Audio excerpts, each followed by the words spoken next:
బ్రహ్మముడి ఈ ఇంట్లో ఏం జరుగుతుందో నాకు అస్సలు అర్థం కావడం లేదే.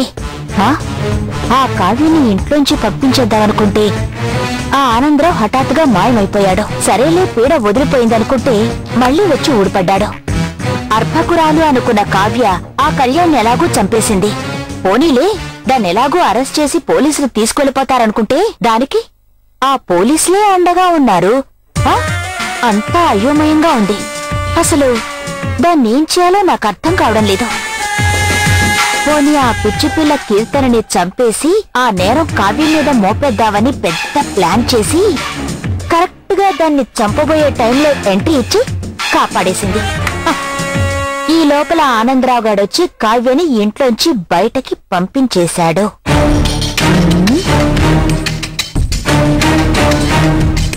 శనీశ్వరుడు ఇల్లు మారడం వల్ల మీరనుకున్నవన్నీ జరుగుతాయి, మీకంతా మంచే జరుగుతుందని ఆ జ్యోతిష్కుడు అన్నది నిజమైపోతుందా ఏంటి?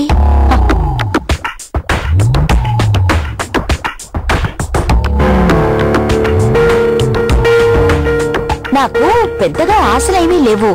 ఈ కీర్తన అలా పిచ్చిదాన్లా కంటిన్యూ అయిపోతే చాలు. ఇంకా ముసురుదంటావా ఎక్కువ కాలం బ్రతకదు. ఆ తర్వాత ఈ ఆస్తి మొత్తానికి నేనొక్కదాన్నే మహారాణిని. ఆహా, గంట కూడా మోగుతుంది. శుభం. హలో, ఎవరండి? హలో, నిర్మల. ఎవడయ్యా బాబు, బొడ్డు కోసి పేరు పెట్టినట్టు అంతలా పిలుస్తున్నావు? నీ జాతకమే నాకు తెలుసు. నేనెవరిని అనవసరంగా ఆలోచించి బుర్రపాడు చేసుకోకు. నేను చెప్పేది విను చాలు. నీలాగే నేను కావ్య వల్ల బాధించబడ్డవాణ్ణి. కావ్య మీద పగ సాధించడానికి ముహూర్తం పెట్టి వెయిట్ చేస్తున్నాను.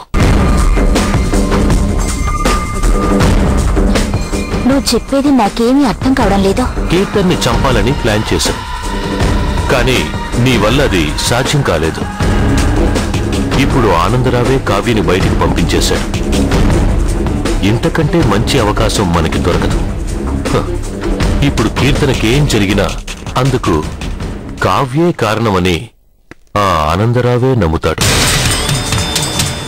అవును, నిజమే. చూడు నిర్మల, నీకు కావాల్సింది డబ్బు, ఆనందరావు ఆస్తి. నాకు కావాల్సింది కావ్యకి మనశ్శాంతి లేకుండా చేయడం.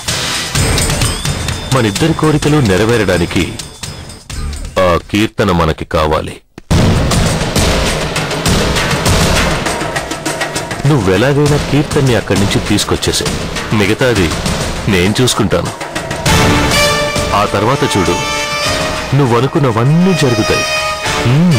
నువ్వు చెప్పిందంతా బానే ఉంది, కానీ ఇందులో నాకేమిటి లాభం? అలా అడుగు నిర్మల. నువ్వు కీర్తన్ని నాకు అప్పగించిన మరుక్షణం నీ చేతికి 50 లక్షలు వస్తాయి. చాలా కావాలంటే ఇంకా ఇస్తాను.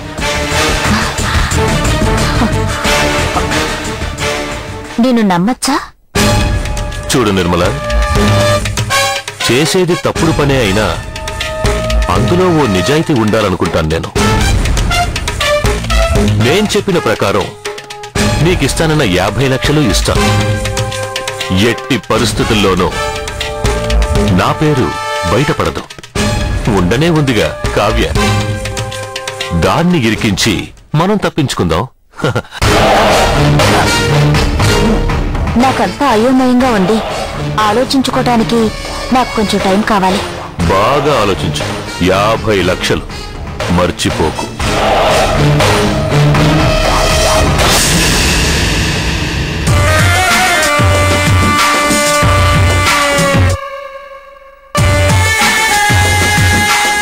యాభై లక్షలు. జ్యోతిష్కుడు చెప్పింది వర్కౌట్ అయిపోతుందా?